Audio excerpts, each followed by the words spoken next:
Gloria a Dios para siempre. Vamos a orar. Vamos a orar. Vamos a pedirle al Señor que hable a nuestras vidas. Que lo que Él quiere ministrar a nuestros corazones, nunca lo olvidemos. Sea un bloque más dentro de toda la estructura que edifica nuestra fe. Y oremos. Padre, en el nombre de Jesús, aquí estamos, Señor. Mi Dios, como cuando un niño anhela ser alimentado por su madre, aquí estamos como niños recién nacidos, anhelando ser nutridos con el calostro de tu palabra, mi Dios. Aquí estamos como cuando la tierra anhela, Señor amado, recibir lluvia, mi Dios. Aquí estamos, Señor amado, como el siervo brama por las corrientes de las aguas. Aquí estamos, Señor amado, como el desierto que anhela recibir lluvia. Porque así nos hiciste, mi Dios. Nos creaste para ser dependientes eternos de tu amor. Es por eso que cuando no recibimos de tus beneficios, porque no salimos de tu radio de acción, nos sentimos como cuando el pez sale del agua, mi Dios. Padre, en el nombre de Jesús, Espíritu de Dios, glorifica a Cristo, Señor. Enséñanos, Señor amado, a ser edificados en ti, en tu palabra. Permítenos tener los fundamentos correctos que te honran en todo lo que pensemos, en todo lo que hablemos y en todo lo que hagamos. Padre, en el nombre de Jesús, oh mi Dios, una vez más nos presentamos delante de ti, Señor, con temor y temblor. Padre amado, para que nos permitas decir lo que tu corazón quiere ministrarle a nuestros corazones, lo que tu mente quiere ministrar a nuestra mente, lo que tus pensamientos quieren ministrar a nuestros pensamientos. Padre, en el nombre de Jesús, toda vida que haya venido con algún malestar físico, psicológico, emocional, económico, de cualquier naturaleza, en el nombre que es sobre todo nombre, en el nombre de Jesús, todo dolor, toda preocupación, toda crisis, todo caos, Señor amado, en el nombre de Jesús, toda mala noticia, Señor, en el nombre de Jesús, todo quede sujeto bajo tu soberanía, mi Dios. Porque antes del problema ya tú tenías prevista la solución. Y es por eso que cuando pedimos en el nombre de Jesús, estamos pidiendo por algo que ya está consumado, mi Dios. Padre, en el nombre de Jesús, aún las vidas que no te conocen, Señor, y que escuchen, mi Dios, tú las traigas. Espíritu de Dios, glorifica a Cristo, Señor. Revela a Cristo. Te lo pedimos, Padre.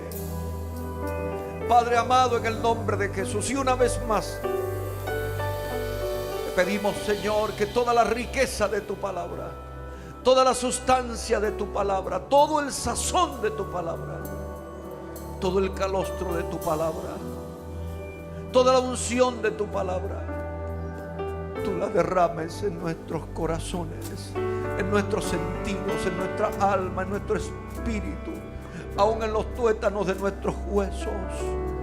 Y la palabra de Cristo more, Señor, en nuestras vidas, inunde nuestras vidas. Oh mi Dios, para la gloria de tu gracia lo pedimos en el nombre de Jesús.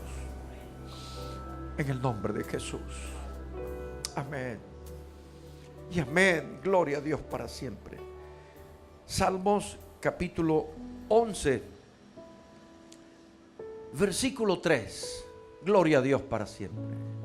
Y leemos la palabra de Dios en el nombre del Padre, del Hijo y del Espíritu Santo.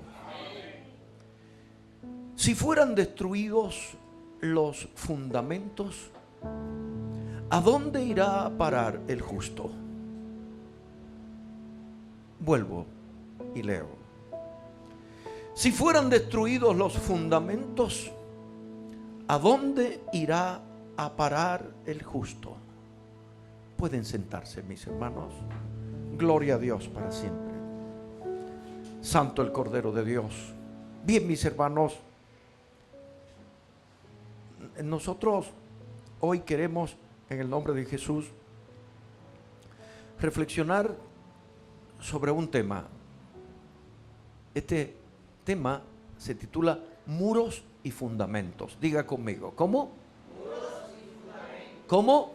Muros y fundamentos. Todos conocemos las etapas de conquista en los pueblos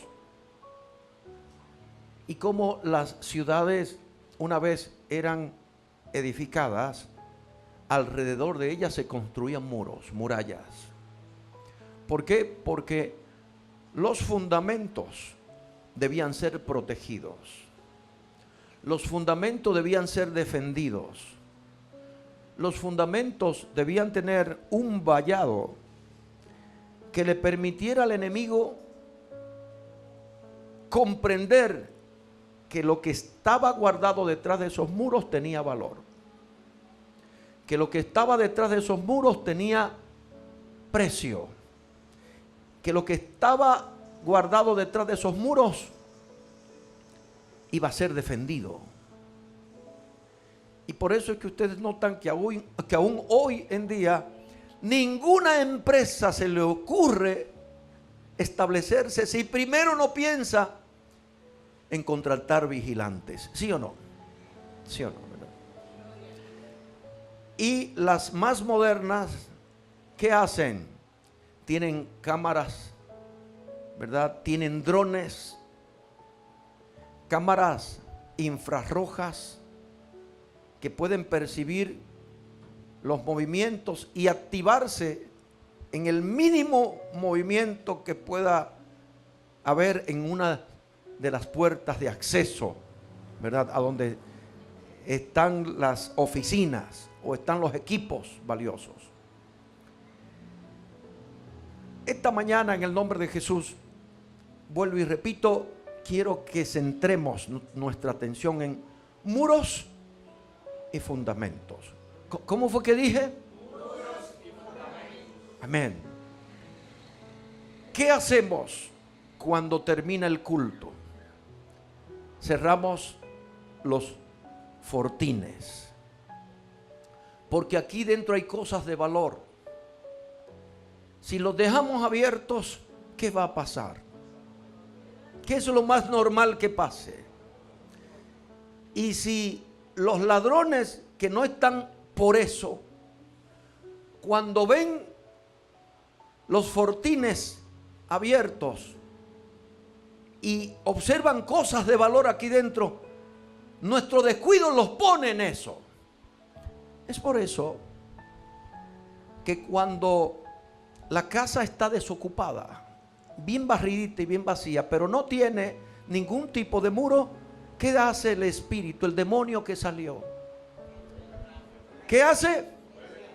Óyeme, qué bien, mira, me desalojaron, pero ahora la encontré limpiecita, vacía, pero no tiene muros.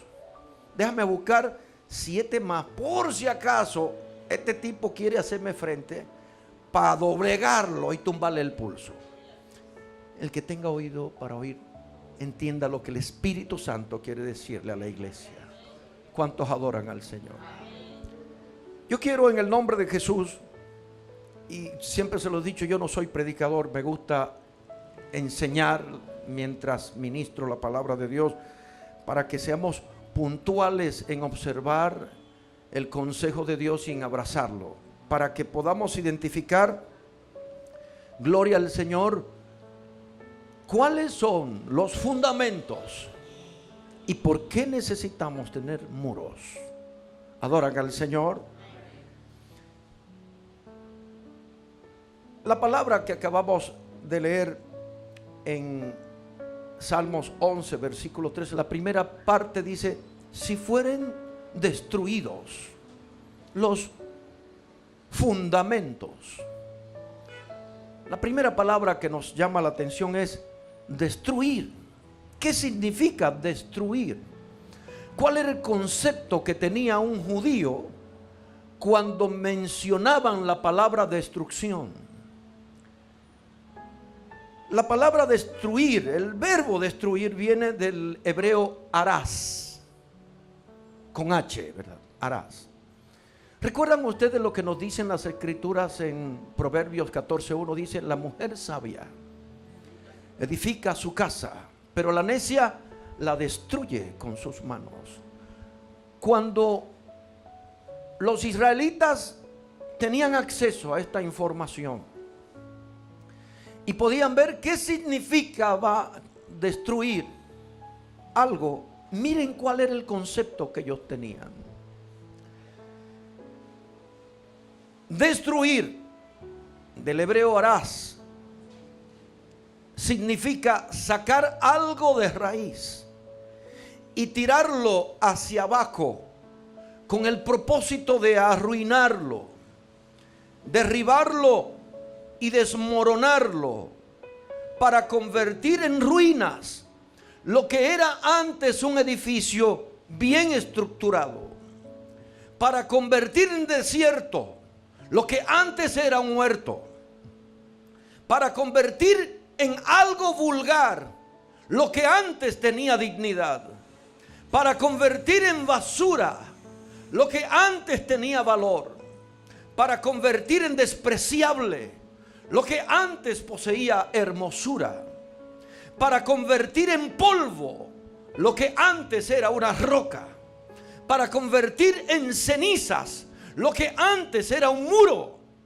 para convertir en débil lo que antes era fuerte, para convertir en seducible lo que antes tenía carácter, para convertir en cobarde lo que antes era valiente, para convertir en frágil lo que antes tenía firmeza, para convertir en algo vulnerable lo que antes era un fundamento, para crear sensación de impotencia en aquello que amerita una respuesta para honrar a Dios, para convertir en choza lo que antes era una fortaleza, para rechazar a Dios y sus estándares.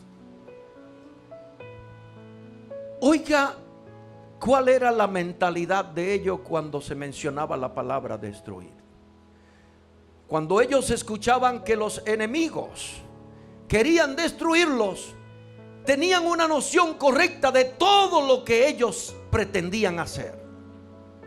Y es por eso, vuelvo y repito, que mientras más altos eran los muros, mientras más anchas eran sus bases, más disuadían a los enemigos. No es como ahora, ¿verdad? Que hay personas que ponen cámaras señuelos. Ustedes han visto gente que compran cámaras que no son cámaras. Tienen todo el diseño de una cámara, pero no funcionan como cámaras. Y para que la gente crea que están grabando todo. Y eso se llama disuasión. El ladrón que quiere meterse ahí, de que ve esa cámara y dice: ay, mi madre, me están grabando. No, aquí no se va a dar el asunto. No, nosotros no podemos disuadir al enemigo. ¿Por qué? El Señor lo reprenda. ¿Por qué?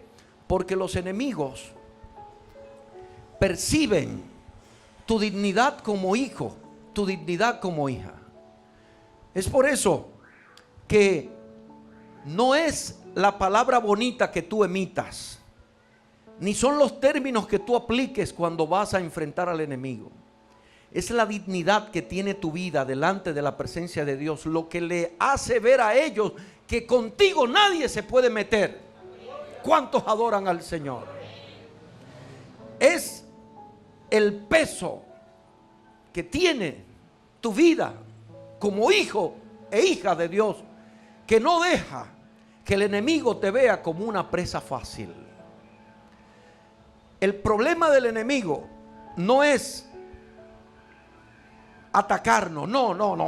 ¿Ustedes no creen que el diablo, el Señor lo reprende, y los demonios no quieren hacernos pedazos? Sí, quieren. Pero ¿qué resulta? Cuando nos quieren marchar, nuestro Padre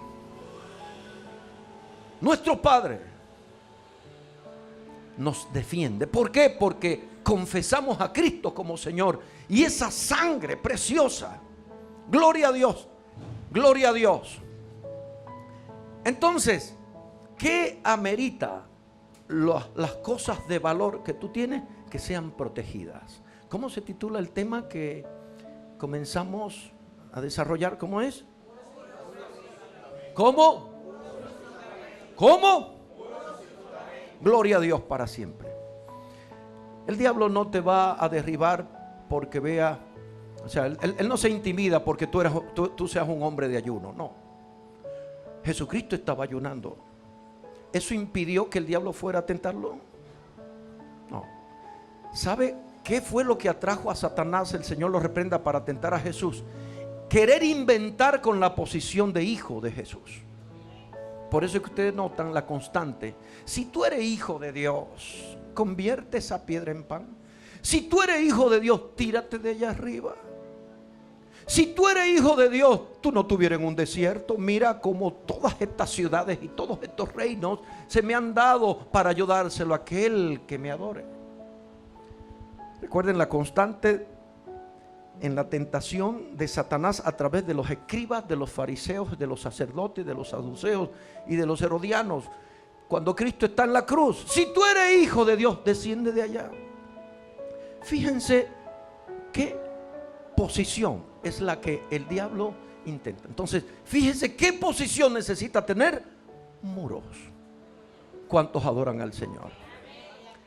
Muros y fundamentos. Gloria al Señor. Ahora, y nos estuvimos basando en Salmos 11, verso 3, que dice: si los fundamentos, si fueran destruidos los fundamentos, ¿a dónde irá a parar el justo? Es como si los fundamentos fueran esas bases que sostienen todo lo que es el justo. Permítanme describirle qué significa la palabra fundamento. ¿Cuál era la mentalidad de los judíos cuando se le mencionaba el término fundamento? ¿Qué ellos entendían por fundamento? Ya vimos, ¿verdad?, ¿qué entendían los judíos cuando se le mencionaba la palabra destruir, destrucción? Ya vimos todo lo que implicaba. En español nosotros, cuando nos hablan de destruir, entendemos ya una sola cosa: arruinar y ya. Pero para ellos eran muchas cosas que iban a ser deshechas, muchas cosas que iban a destrozar todo lo que ellos eran. Pero generalmente el judío no pensaba en él. Los judíos no centraban su atención en ellos, siempre proyectaban sus generaciones. Es por eso que ustedes notan cómo en varios de los principales libros del Nuevo Testamento, la genealogía era un recurso para poder demostrar la dignidad de alguien, para poder ocupar un cargo público, un cargo religioso, un cargo político, un cargo social. Es por eso que ellos muy a menudo dicen: el Dios de mis padres. ¿Por qué? Porque sus padres pensaban en ellos antes de nacer. ¿Cuántos adoran al Señor? Cuando al judío se le mencionaba la palabra destruir, ellos hubiesen dicho: ok, si me matan a mí no hay problema, pero que maten a mis hijos. Es por eso que ustedes notan que en la cultura de Medio Oriente no solo mataban al padre de familia, mataban su familia. ¿Por qué? Porque ellos decían: si dejo vivo a estos hijos, el rencor que le generará el recuerdo de que yo maté a sus padres van a hacer que yo, oiga lo que hace el diablo, el Señor reprenda, va a hacer que ellos persigan aún a mis hijos. Entonces por eso es que usted nota que no solo exterminaban la raíz, la rama de un árbol, también la raíz del árbol. ¿Cuántos adoran al Señor? ¿Cuántos bendicen al Señor? Por eso lo más terrible que podía haber en una familia era que estos no se reprodujeran. Y por eso es que ustedes notan cómo lo más terrible que podía pasarle a una mujer era que ella fuera estéril. ¿Cuántos adoran al Señor? ¿Cuántos bendicen al Señor? Quiero por favor, mis hermanos, que podamos, ustedes saben que hay unos recursos de estudios que nos permiten, con la ayuda del Señor, entender un cuadro del Antiguo Testamento, procurando pensar como ellos pensaban. Es así cuando podemos asimilar la esencia y el sentido de la enseñanza de la palabra de Dios en el contexto de nuestros hermanos judíos. Gloria a Dios para siempre. ¿Qué era un fundamento? La palabra fundamento viene del hebreo shatá. Y shatá significa base o zapata, en términos literales y tangibles. Pero en términos ya más contextuales, shatá significa apoyo. Eso que te sirve de apoyo en lo moral, eso que te sirve de apoyo en lo espiritual, eso que te sirve de apoyo en lo psicológico, eso que te sirve de apoyo en lo familiar, eso que te sirve de apoyo en lo económico, eso que te sirve de apoyo en lo social, eso que te sirve de apoyo en lo ecológico. Cuando a un judío se le mencionaba el término fundamento, veía el apoyo de todo lo que él no solo era, sino también de todo lo que él con sus generaciones iba a hacer. En fin, shatá o fundamento en hebreo era todo aquello que daba sustento, estabilidad y proyección. Por eso, cuando los fundamentos eran destruidos, no solo, vuelvo y digo, moría el padre, moría la madre, también morían los hijos. ¿Cuáles son los fundamentos que nos dan apoyo en lo espiritual? La doctrina cristocéntrica, la doctrina bibliocéntrica, la doctrina teocéntrica. ¿Qué es lo que nos permite no solo nosotros sentir la moral en alto para trabajar y hacer la obra de Dios? Esa doctrina. ¿Qué es lo que también nos permite no solo sentirnos con la moral en alto, con el vigor para trabajar, con la necesidad de trabajar, con la proyección de trabajar, pese a que estemos enfermos, sin dinero, con todo lo en contra de nosotros? Pero el hecho de conocer quién es nuestro Dios hace que nos proyectemos, no solo nosotros, sino también a nuestras generaciones. Las Sagradas Escrituras nos enseñan cómo los discípulos, el mismo Pedro decía, porque tenemos este fundamento sobre el cual descansan los apóstoles y los profetas. Y ese fundamento es ¿quién? Por favor, no sean tímidos. ¿Quién? ¿Quién? Todo lo que impida. ¿Cómo se titula el estudio de esta mañana? ¿Cómo? Mis hermanos, en la antigüedad, cuando una nación atacaba a otra nación, y me gusta siempre hablar en estos términos tomando el contexto de los judíos. ¿Qué hacía atractivo a los judíos? Bueno, los judíos estaban rodeados de una nación que se llamaban, ¿recuerdan? Los madianitas, ¿recuerdan? Aquella nación con la que luchó Gedeón, ¿recuerdan? ¿Y qué hacían los madianitas? Eran todos haraganes, holgazanes. Usted lo veía todos barrigones, usted lo veía todos con las papadas así. ¿Y qué hacían los madianitas? No trabajaban. Cuando ellos notaban que las cosechas de los campos de trigo y de cebada que tenían los judíos ya estaban en cierne, ¿qué hacían los madianitas? Decían, ok, levántense, muchachos, los bobos, los inútiles, los débiles, judíos, israelitas, están cosechando. Oiga, qué problema. ¿Y saben qué hacían los madianitas? Iban a tomar el alimento de los hijos ¿Por qué iban a tomar el alimento de los hijos? Porque no había muros. ¿Recuerdan dónde era que vivía Gedeón? Era en cuevas que ellos vivían. Ellos salían así. Oiga qué triste cuando usted no tiene fundamentos.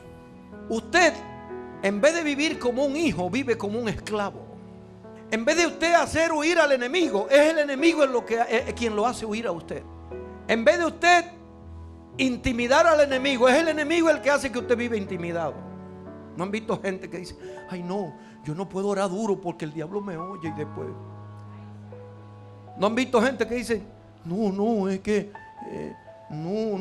es que yo no puedo ir para allá? Tú sabes que en esa loma siempre andan brujas y demonios y eso. Ay, no, yo no oro por ese enfermo, porque si Dios no me lo revela en un sueño, yo no oro, porque va y oro y esa enfermedad se me pega. Ten cuidado, no ore por endemoniado si Dios no te lo ha revelado, porque va y ese demonio se te pega. Oiga lo que pasa cuando usted no tiene fundamentos. Es por eso, vuelvo y repito lo que dije el martes pasado, que necesitamos tener discernimiento para evitar que alguien sin fundamento venga a hablar cosas bonitas que alegren la emoción, pero no edifiquen la razón. La razón solo edificada con fundamento. Usted puede escuchar cosas que sean románticas, bonitas y poéticas, y usted se goza porque eso es lo que usted quiere oír, y eso es lo que usted quiere saber. Pero eso es como usted llenase la barriga de yaniqueque con Maví. No hay nada que nutra el cuerpo. Cuando una nación, vuelvo y digo, invadía a otra nación y encontraba muros, pero sabía que esa nación tenía la moral baja, sabía que esa nación, sus suministros venían desde fuera, no lo tenía de adentro. Cuando Satanás, el Señor lo reprenda, ve que tú solo estás alegre cuando otros te dicen: qué bien lo haces. Cuando los demonios ven que tú solo estás motivado para trabajar cuando recibes reconocimiento. O sea, cuando todas tus motivaciones vienen desde afuera y no están dentro. Satanás y los demonios, que tienen como aliado nuestra naturaleza pecaminosa, ¿sabe qué hace? Se siente atraído a dañar tus fundamentos, como el ladrón se siente atraído cuando ve que una casa no está protegida. Es por eso, observen cómo Jesucristo, bendito sea su nombre, describe a Satanás como un ladrón. Y todos conocen la psicología y la mentalidad del ladrón. ¿Y qué hace el ladrón? Aunque diga ese día: no voy a robar, si ve una casa fácil, roba. Porque su naturaleza depredadora no lo deja tranquilo, debido a que su trabajo es robar. Si alguien le hace resistencia, matar, y finalmente, ¿qué hace? ¿Cómo? ¿Y de qué estamos hablando? Si los fundamentos fueran, ¿a dónde irá a parar el justo? Mis hermanos, hemos traído estudios de evaluación, estudios para gozarnos, estudios para evaluarnos, pero estamos en el nombre de Jesús trayendo algo para nosotros. ¿Cómo se titulaba el tema de hoy? ¿Cómo? ¿Cómo? ¿Qué hacía la nación que observaba que todos los suministros que tenía ese pueblo venían desde afuera y que no tenían nada? Sitiaban aquel pueblo. ¿Y qué hacían ellos al sitiar el pueblo? Evitaban que entrara agua, evitaran que entraran alimentos, evitaban que entraran medicamentos, en fin, todo lo que eran suministros vitales para que ese pueblo pudiera sostenerse, eran impedidos por el sitio. Una vez permanecía el sitio alrededor. ¿Por qué? Porque la debilidad interna que tenía aquella nación invadida, sitiada, era lo que alentaba al enemigo para que no se fuera de los alrededores. Cuando tú no tienes muros fuertes, cuando no tienes carácter, cuando no tienes seriedad, cuando no procuras mantenerte en el estándar que honra a Dios, el enemigo nunca te va a dejar quieto, porque tus feromonas lo van a traer. El hedor que emitirá tu carnalidad, tu pecado, tu inestabilidad, tu religiosidad, tu fanatismo, va a hacer que no se te despegue de los alrededores. Y mientras más el enemigo se quedaba en los alrededores, menos posibilidad de suministro podía llegar a la ciudad. Los pocos suministros que habían iban siendo consumidos, a tal punto que todos conocemos cómo en Israel, al escasear la comida por un sitio, cuando hablo de sitio hablo de rodear, ¿verdad? Rodear. Todos vemos cómo una madre se comía el hijo, cómo un padre se comía a sus hijos. ¿Sí o no? No le estoy... ¿Ven? Era tan cruento el sitio como para poder cocinar un chin de trigo y no poder salir a buscar leña, tenían que usar el estiércol de paloma. Y de ahí es que notamos cómo en la Biblia onzas de estiércol de paloma costaba todo el dinero del mundo. ¿Y qué pasaba? Continuaba el sitio. Los espías observaban desde lejos que el pueblo desde dentro se estaba debilitando. ¿Y cuál era el siguiente paso? Que comenzaban a matarse unos con otros, a pelear unos con otros, a ver cuál de las 3 leyes de la selva imperaban dentro de la ciudad que era atacada. Y esas 3 leyes eran matar o morir, sálvese quien pueda, y los más fuertes sobreviven. Cuando quedaban los poquitos más fuertes, porque ya entre todos se habían comido. Oiga lo que pasa cuando una iglesia carece de fundamentos. ¿No han visto iglesias grandes que cuando usted se interna dentro de ellas ve anillos y grupos? Ve aquellos que están a favor del pastor, aquellos que están a favor del copastor, aquellos que tienen un diácono que quiere alzarse con el poder, aquellos que están conjurando para irse porque el mensaje que dio el pastor no le gustó. Nuestro principal muro, ¿sabe cuál es? Nuestro amor por la presencia de Dios. Porque de nuestro amor por la presencia de Dios es que sale la razón de venir a hacerle culto a Él. Es que sale la razón para orar. Es que surge la razón para ayunar. Es que surge la razón para vigilar. Es que surge la razón para nosotros adorar. Es que surge la razón para nosotros buscar su rostro, buscar su reino y buscar su justicia. Ese muro solo podemos sostenerlo cuando somos hijos. Si no somos hijos, será imposible para nosotros desarrollar una intimidad con alguien que vemos como Dios, pero no como Padre. De alguien que vemos como Señor, pero no como Padre. De alguien que vemos como jefe, pero no como Padre. Al religioso le da mucho trabajo tener intimidad con Dios, porque su relación con Dios la basa en prácticas y en ritos.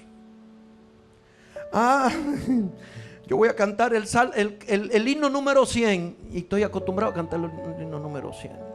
Mecánico, automático, digital, análogo, pero no espontáneo.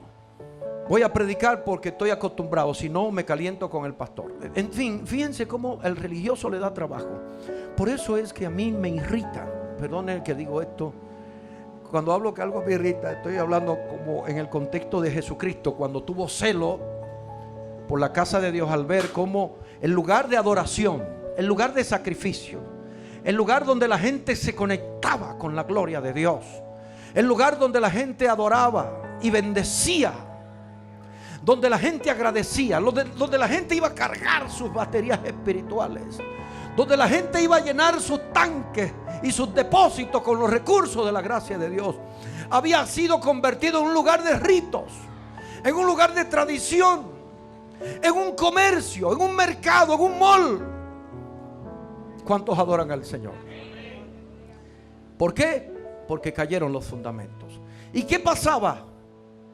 Cuando la nación observaba y los espías iban y le decían al general que estaba comandando: mira, no nos vayamos, vamos a seguir sitiándolos porque se están matando uno con otros.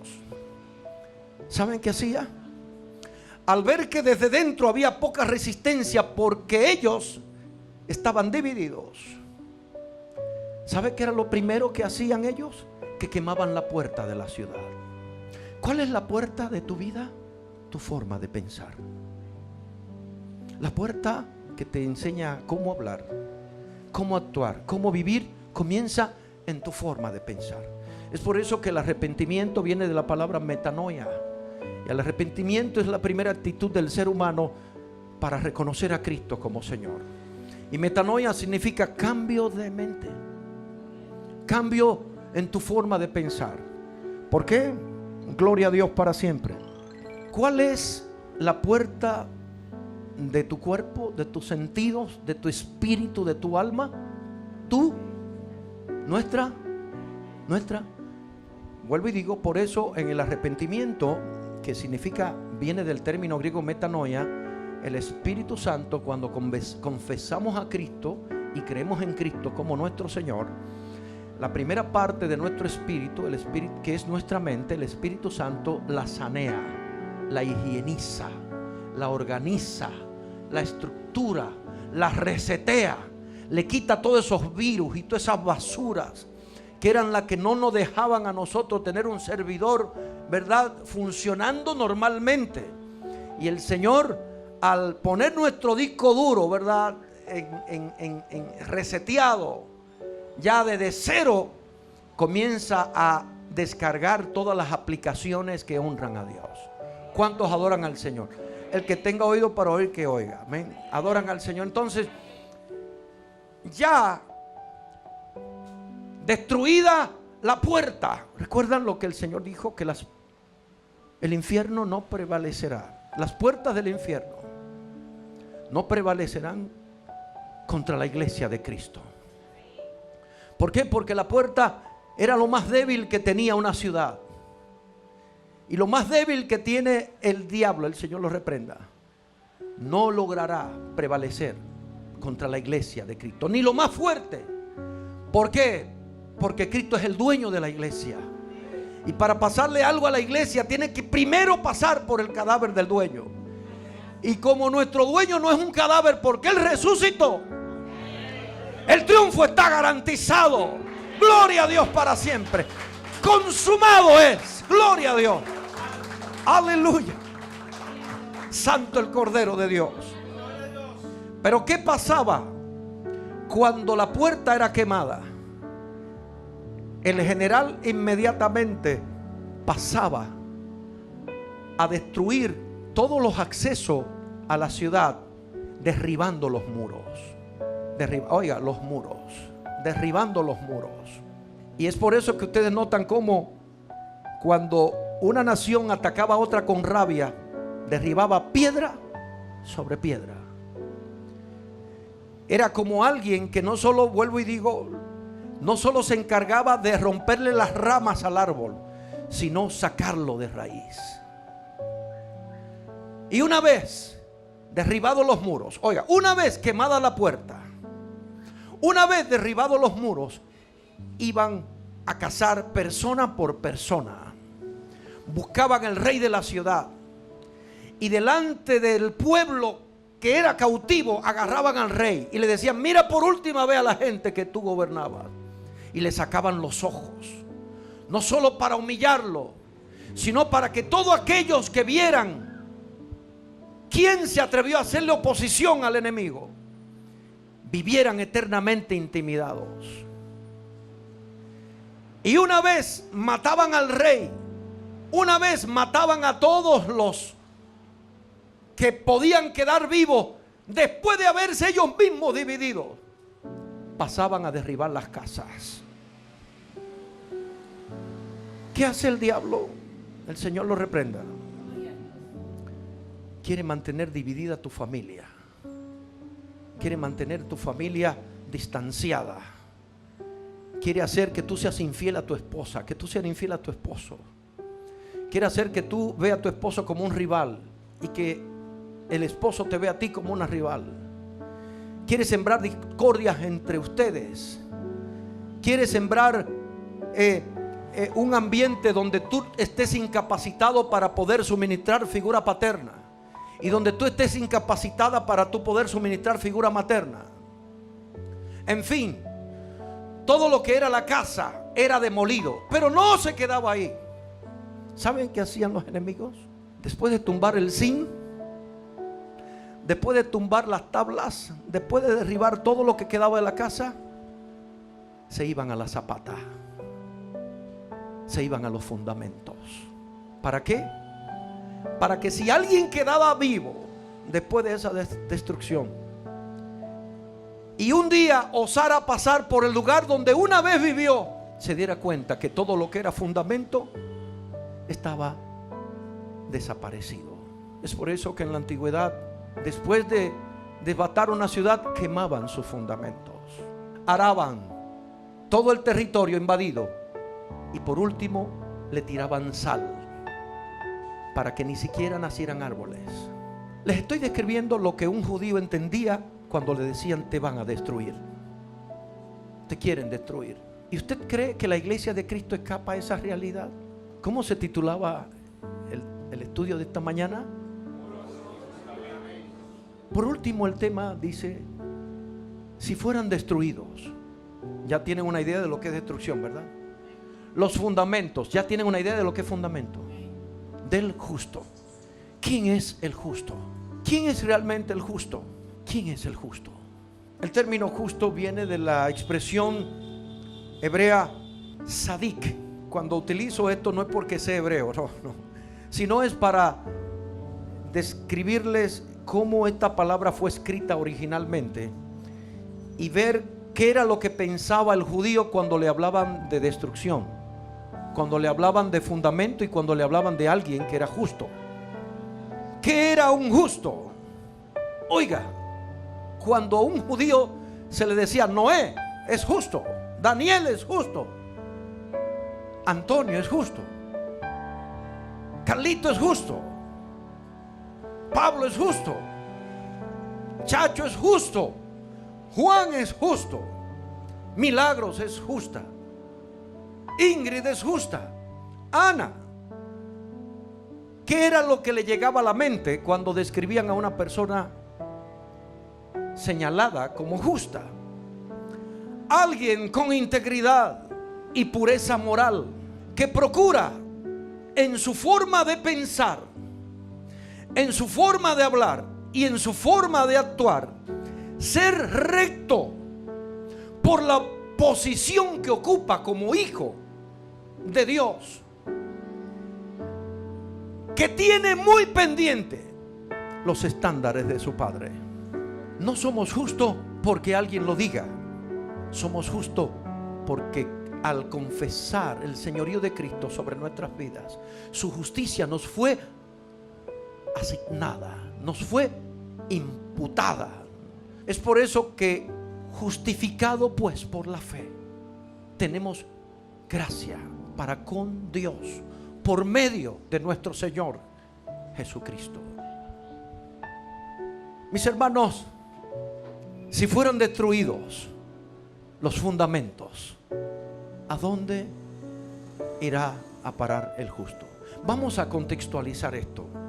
Si fueran destruidos los fundamentos de esta iglesia, ¿a dónde iremos a parar?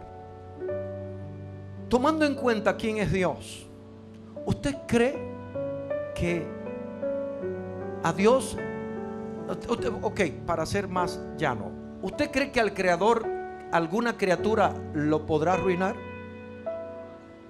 Pero si una criatura deja de tener muros y fundamentos, Otra criatura maldita, el Señor la reprenda, cuya naturaleza depredadora es matar, robar y destruir, no va a perder el más mínimo espacio para destrozar tus fundamentos.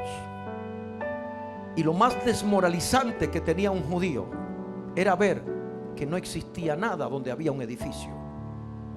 Era ver que no existía nada donde había un muro.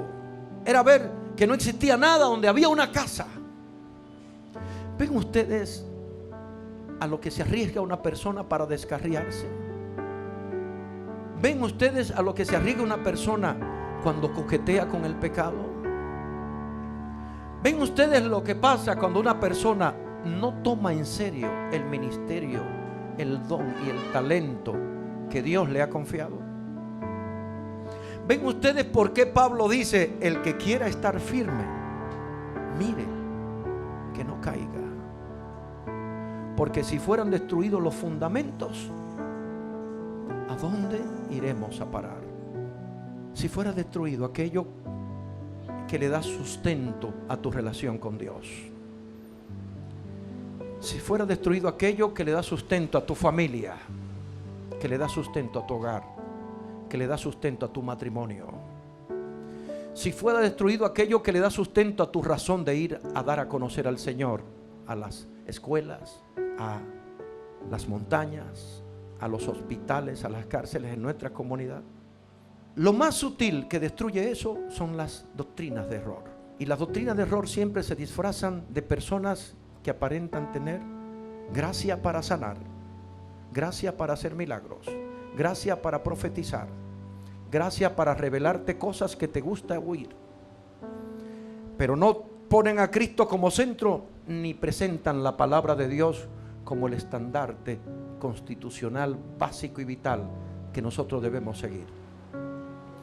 Es por eso que ninguna persona que sustente la Biblia, que presente a Cristo como centro, yo ni la sigo ni le hago caso. Si no es Cristo, es más, cuando yo veo un ministerio desarrollado de manera protagónica, mire, ni loco le sigo la corriente, ni loco le sigo la corriente. ¿Por qué? ¿Cuáles son los enemigos que siempre van a estar sitiando lo que es de valor? Satanás, el Señor lo reprenda. Los demonios, la concupiscencia, que es la curiosidad por conocer y probar y saber. El pecado, que es la práctica, la violación y la transgresión. En nuestra forma de pensar, en nuestra forma de hablar y en nuestra forma de actuar, de todo lo que es puro, todo lo que es santo y de todo lo que es justo. Después del pecado, la carne, que es lo que pudre todo lo que asalta. Si la carne asalta el amor que le tienes a tu esposa, ese amor hacia tu esposa se convierte en infidelidad. Si la carne asalta la seriedad que tú debes tener al administrar algo de valor, ¿sabe qué hace la carne? Que convierte eso en avaricia y en deseo de robar. Si la carne asalta tu necesidad de servir a Dios, eso lo convierte en religiosidad, en ritualismo, en fanatismo. Después de la carne viene el mundo. ¿Y qué hace el mundo? El mundo siempre va en vía contraria a todo lo que honra a Dios. El mundo siempre va en vía contraria a todo lo que exalta a Dios. El mundo va siempre en vía contraria a todo lo que tiene principio, a todo lo que tiene valor, a todo lo que tiene dignidad. Después del mundo vienen los hombres. A los hombres siempre les gusta que los reconozcan, que lo exalten, que lo adoren, que lo veneren. Y por eso es que las escrituras dicen que muchos dejaron a Dios por seguir la gloria de los hombres. Y el último enemigo que no va a dejar de rodear tus muros, ¿sabe cuál es? Tu fragilidad humana. ¿Y qué hace la fragilidad humana cuando se combina con los demonios? Habla en lengua. Pero el fruto es muy distante a la lengua que habla. Hace milagros, pero el fruto de ese milagro no apunta a Cristo, apunta al siervo, apunta a la sierva, apunta al instrumento, apunta al profeta, apunta a la profeta. Si los fundamentos fueran destruidos, ¿saben por qué los fundamentos han permanecido? Por la gracia de Dios. Porque todavía Dios tiene hijos e hijas que han tomado muy en serio lo que es conocer a Dios para darlo a conocer. Somos pentecostales. Creemos en la manifestación del Espíritu Santo a través de todos sus dones, ministerios y talentos, pero una manifestación donde Cristo está en el centro, donde la Biblia, al momento de nosotros ministrarla, haga que la gente quede con sabor a Biblia, haga que la gente salga de ahí a buscar y amar la Biblia, no a ir a hacer ritos y cosas extrañas que ustedes ven que esa gente preñado de demonios le mandan a hacer. Échale aceite a las almohadas de tu marido para que cuando se acueste el Señor le cambie la mente. Unge las medias, unge los zapatos, donde él se sienta, úngelo. Échale, unge con aceite la comida que él se va a comer. Tírale tierra. Mira, así dice el Señor. Óigame, ¿cuántos adoran al Señor? Me soñé tal cosa. Usted ve que la fragilidad humana, influida por demonios, ¿sabe qué es lo que hace? Que la gente le dé más énfasis a los sueños que a la Biblia. Y usted ve cantidad de gente que su Biblia son los sueños que tienen. Y usted ve gente que sin ver un fruto de alguien que ha cometido algo porque se soñó que estaba en pecado, lo trata como un impío. Porque me soñé que está en pecado. Miren, mis hermanos, si los fundamentos fueran destruidos, ¿a dónde irá a parar el justo? Pero vuelvo y digo, los fundamentos permanecen porque el fundamento es Cristo. Y si nosotros no edificamos muros, no somos más lindos que Adán, ni somos más lindos que Judas, ni somos más lindos que Saúl, ni somos más lindos que Ananías y Zafira, ni somos más lindos que Demas, ni somos más lindos que Moisés. Si no edificamos muros, serán destruidos nuestros fundamentos. Dios le bendiga con toda bendición. Gloria.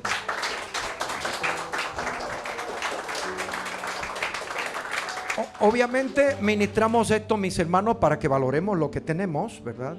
La gloria del Señor, para que mantengamos firmeza en lo que para la gloria de Dios nos hemos propuesto hacer, y en el nombre de Jesús tomemos bien en serio nuestra relación con Dios y todo lo que implica tener muros, tener casa, tener familia, tener fundamentos, tener carácter, tener principios. Amén. Adoran al Señor. Valora a tu esposo, valora a tu esposa, valora a tus hijos, valora tu forma de pensar en Cristo, que es algo que necesitamos mantener renovado, decía el apóstol Pablo, ¿verdad? En lo que debemos siempre pensar, en todo lo justo, en todo lo bueno, en todo lo puro, para que nuestras puertas, que es lo primero que ataca el enemigo, no ardan en llamas. Adoran al Señor. Y todos conocemos que a las puertas no la trataban con cariño, le tiraban petróleo. En aquellos lugares había brea. Ustedes saben que la zona de Medio Oriente es rica en petróleo, y lo que ellos hacían era que le tiraban barriles de petróleo a la puerta y le prendían un fósforo. Claro, no había un fósforo, pero la prendían en candela. Y ya ustedes saben lo que pasaba cuando una gente se descarría, cuando una gente cae en una falsa doctrina, cuando una gente abandona sus valores y sus estándares en Cristo. Lo primero que el diablo hace es tocarle la mente. Ustedes no han notado, mis hermanos, que de todas las crisis de salud que una persona pueda padecer, los problemas psicológicos y psiquiátricos son los más devastadores. Porque usted ve a la gente con cuerpo, con belleza, con fornido, y a veces hasta con los cachetes rosaditos, pero con la cabeza total. El diablo, el Señor lo reprenda. No. ¿Qué importa que él vea una iglesia rica, boyante en dinero, con muchos profesionales, con mucha gente importante, pero con la puerta quemada? Adoran al Señor. Es por eso que de todas las cosas que tienen valor, guarda tu forma de pensar, porque de esto es que emana la vida. En Proverbio dice, guarda tu corazón. La palabra corazón ahí no es cardía, o sea, no es el músculo que bombea sangre, es tu forma de pensar. Adoran al Señor. Así es. Así que Dios le bendiga con toda bendición.